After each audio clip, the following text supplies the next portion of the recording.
My name is Braden. I'm a man of science, and I was the type of person who only believed in what I could see or touch. Early one morning, I woke up with a searing pain in my back and a pounding in my head. My vision blurred. Soon, I was in a haze, and the next thing I recall was watching my own body in an emergency room. Doctors and nurses were racing around me.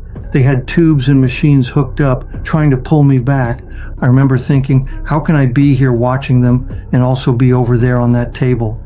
At first, it was as if I slipped into a blank, cold space. I felt trapped. It was dark, heavy, and silent. I call it the mud zone. There was no light, no sense of time, and I had no words or memories of my life. I didn't know my own name. I was in that odd, lifeless place for what felt like forever, though it might have been minutes. I have no way to measure it. Then I saw a gentle light moving toward me. It reminded me of a slow swirl with bright strands of silver and gold spinning around it. This light carried what felt like a musical tone, but it wasn't sound through my ears. It came straight into my mind. The glow expanded, and I moved toward it without fear. I felt safe. Suddenly, I was lifted out of that mud zone. I found myself in a place so alive and vivid that it made our normal world look faded by comparison. I saw fields that stretched out in every direction. Lush greenery and blossoms of colors that I can't name lit up my view. Flowers, leaves, and water glistened like they were lit from within. Everything pulsed with life. I noticed giant arcs of light across a sky that was more blue than any blue I'd ever seen. Each arc seemed to sing. I didn't hear these songs in a normal way. They echoed inside me. I was not alone. There were many others around me. I sensed their joy and warmth. Some looked like people, but others were glowing forms that shimmered. I noticed millions of butterflies overhead, swirling in patterns that made me gasp. It was as if they were part of a grand show. Down below, I saw gatherings of beings who danced with such delight that I felt a wave of peace flow right into me. A soft breeze rolled through, and it felt like the breath of God. I call it a divine wind, though words fail to capture that calm sense of presence. This breeze let me know there was a higher power who cared. It was not a harsh judge, but a loving force that brought comfort. I felt wrapped in a deep sense of belonging, as if I had found my true home.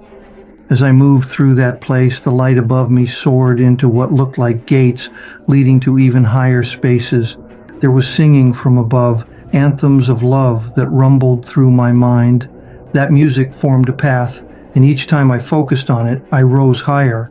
On one of those climbs, I realized there was someone right next to me. She seemed to appear on a huge, shimmering butterfly wing with me. She was young, with bright blue eyes that held deep kindness. Her smile calmed me.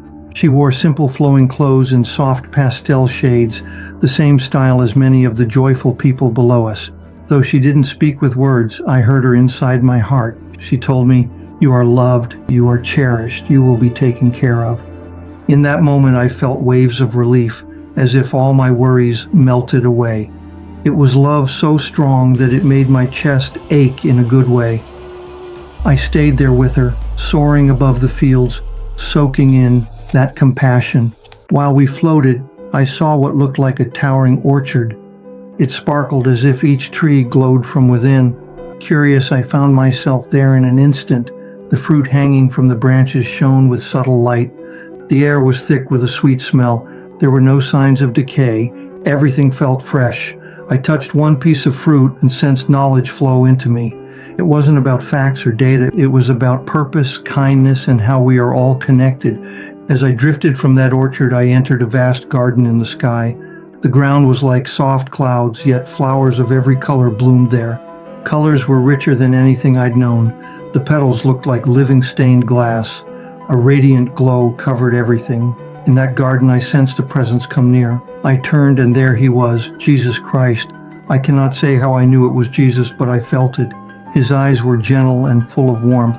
He reached out to me, and I heard him say, "Peace be with you. I am always with you."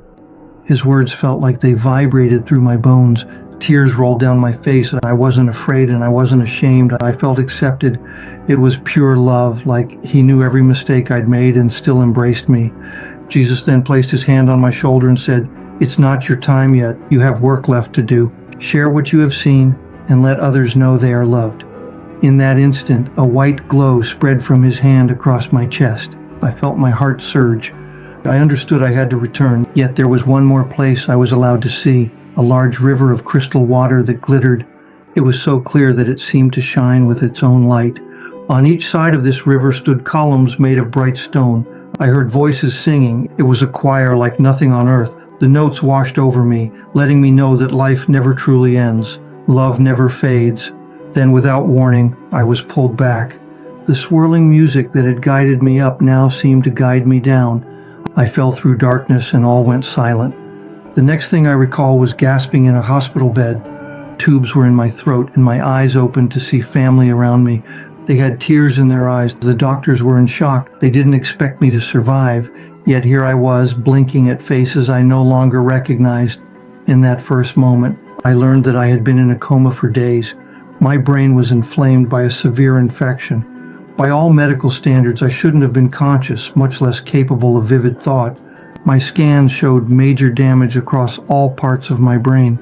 Experts told my loved ones that if I did live, I'd likely remain in a low-function state, but I awoke. In time, I regained my speech and memory. My mind felt clear, my family was amazed, and the medical staff called it a miracle. They had wanted to stop treatment more than once, believing there was no hope. Yet the impossible happened. I came back. Soon I started to piece together what had happened in that other place.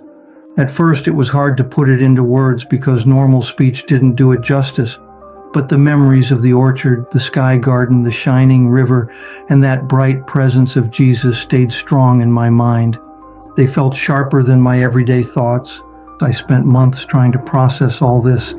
As a man of science, I wanted proof, yet no scan could explain how I had seen and known so much while my brain was not working. My old theories about life ended right there. This experience changed how I view consciousness. I used to think the brain created it.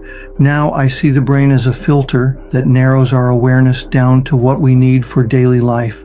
But there is far more beyond our usual senses. I'm convinced now that love is not just an emotion. It's the substance that holds us together. I hold no fear of death. I'm not in a rush to leave this world, but I trust that when that time comes, we are carried by love into a bigger life. My near-death experience showed me that God's grace is real and that Jesus has a peace to share with all of us, no matter who we are or what we've done. One day I spoke to my doctor about it. I tried to explain that I hadn't been dreaming. This was more real than my waking life. My senses felt sharper, colors were brighter, emotions were stronger, and the love that I felt was endless. I struggled to find simple words. I ended up saying, think of your happiest memory times 1,000. That's a glimpse of it. People sometimes ask me if I can prove all this. I can't provide physical proof, but I can share what I learned. We are here to care for one another. We are linked in ways we can't see. Life goes on after death, and love binds us together. I also came away knowing that we can tune in to that love right now. We don't have to wait until we die to feel peace. Prayer, kindness, and gratitude can open our hearts to it. Helping someone in need is more than a good deed. It connects us to that higher presence. Even small acts of love matter. On the day I finally left the hospital, I walked out feeling like a newborn. I had a second chance. I promised myself I would spread hope and lift others whenever I could. Not because I'm perfect now, I'm still human and I still stumble, but because I know for sure that each of us is so much more than these bodies. That glimpse of heaven remains clear in my thoughts.